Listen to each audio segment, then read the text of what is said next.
Bonjour à toutes et tous, bienvenue dans les coulisses du Grand Lyon. Mon invité du jour, la vice-présidente à l'urbanisme, Béatrice Vessillier. Bonjour. Bonjour. Alors, quel vœu vous formez pour 2024? Eh ben, écoutez, dans une année qui s'annonce un peu compliquée au plan international, j'espère que en France et en cette année européenne, nous aurons une solidarité renforcée au service des habitantes et des habitants et de la transition écologique et sociale dont nous avons bien besoin.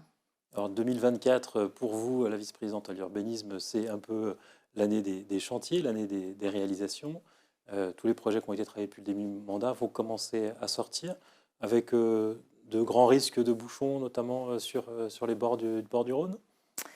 Alors, le projet de requalification de la rive droite, qui est en effet des grands projets que nous avons lancés à partir de 2020-2021 en étude et en réflexion, puisqu'on n'avait pas du tout, personne n'avait travaillé sur ce projet, commencera effectivement à être opérationnel avec des aménagements transitoires. Je rappelle que le projet de requalification de la rive droite ira du tunnel de la Croix-Rousse à Perrache, avec un réaménagement complet de tout ce linéaire, de tous ces axes qui est très circulant aujourd'hui, très, très bruyant, où la voiture a trop de place et nous en Jusqu'à ferons. 8 voies de voiture et ça sera ramené à 3 pour libérer de la place Oui, pour les piétons notamment. pour les piétons, pour les vélos, pour les transports en commun en partie, et puis pour les usages de détente, d'activités sportives, ludiques, sur les quais bas, sur les quais hauts, avec des belvédères qui permettront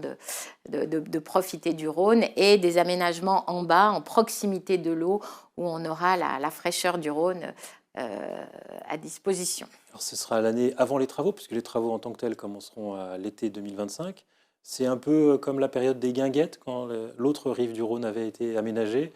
L'idée, c'est que les habitants se réapproprient cet espace avant de commencer vraiment les travaux. Oui, tout à fait. Dès l'été 24, nous organiserons des aménagements temporaires, sans doute du mobilier, qu'on va discuter au printemps avec un certain nombre d'acteurs, les riverains, les usagers de la presqu'île, les commerçants, avec une phase de concertation au printemps. L'idée étant de mettre du mobilier transitoire en lien avec le festival entre Rhône et Saône qu'organise la ville de Lyon à partir de l'été, pour justement expérimenter des usages en vue de l'aménagement définitif.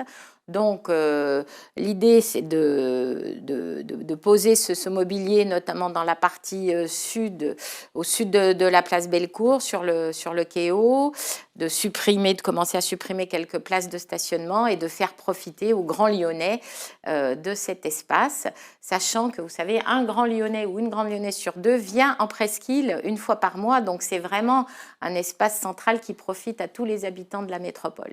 Les travaux qui débuteront à l'été 2025 pour cette première phase sont prévus pour se terminer courant 2026. Ça veut dire que vous n'avez pas peur d'être en plein chantier pendant les élections municipales?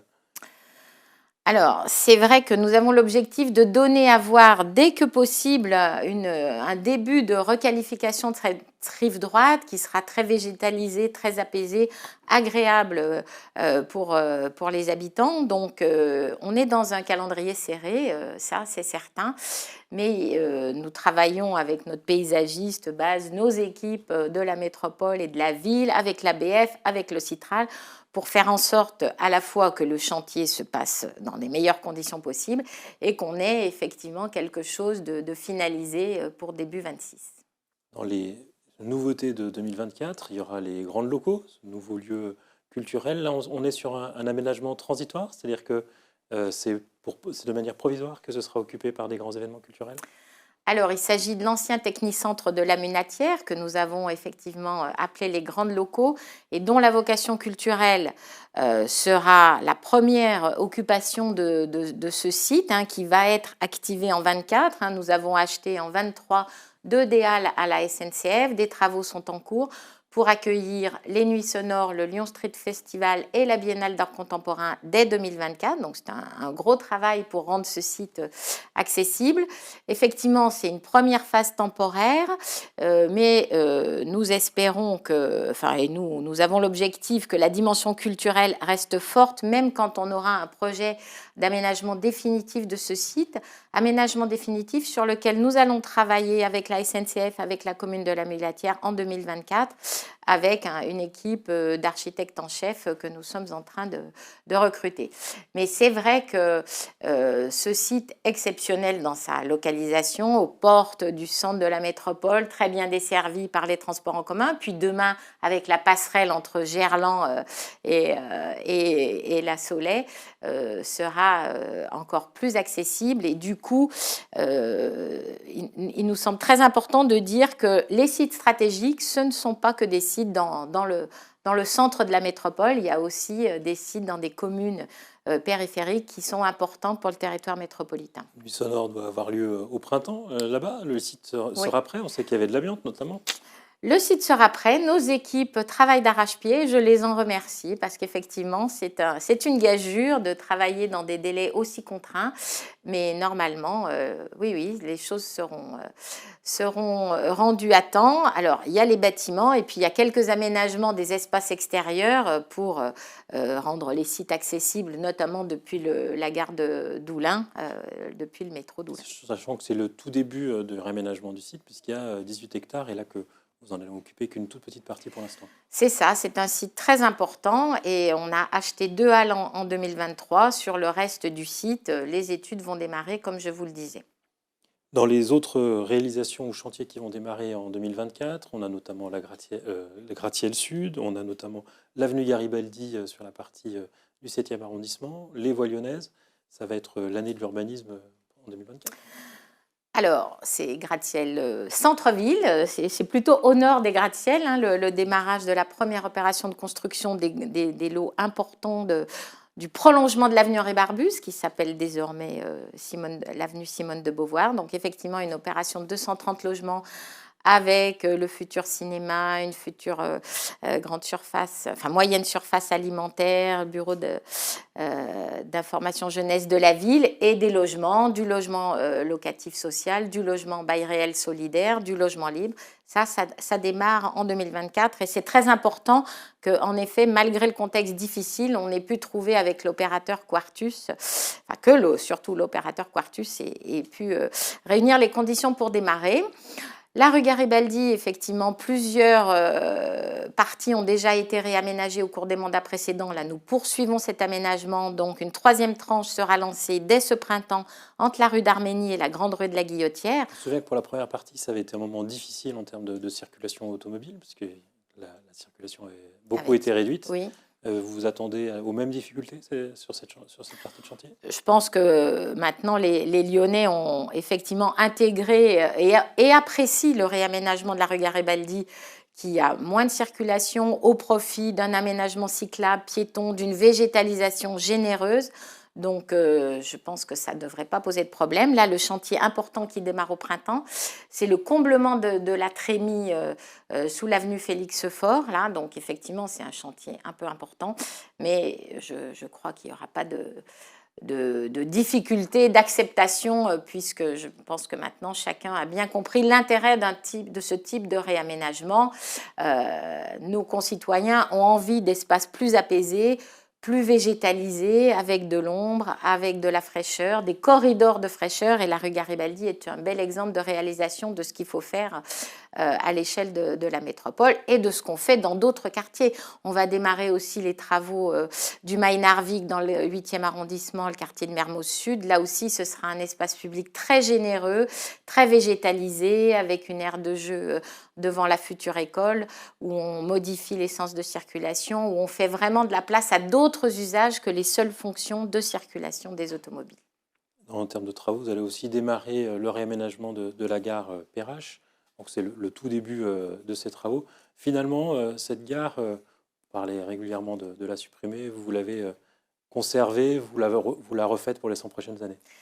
Alors attention, ce n'est pas la gare de Perrache, le débat, c'était sur le centre d'échange de Perrache, le débat sur sa démolition ou son maintien. Le centre d'échange qui est effectivement ce gros bâtiment construit dans les années 70. dont nous avons pris le parti de le conserver dans la continuité de ce qui avait été lancé au mandat précédent.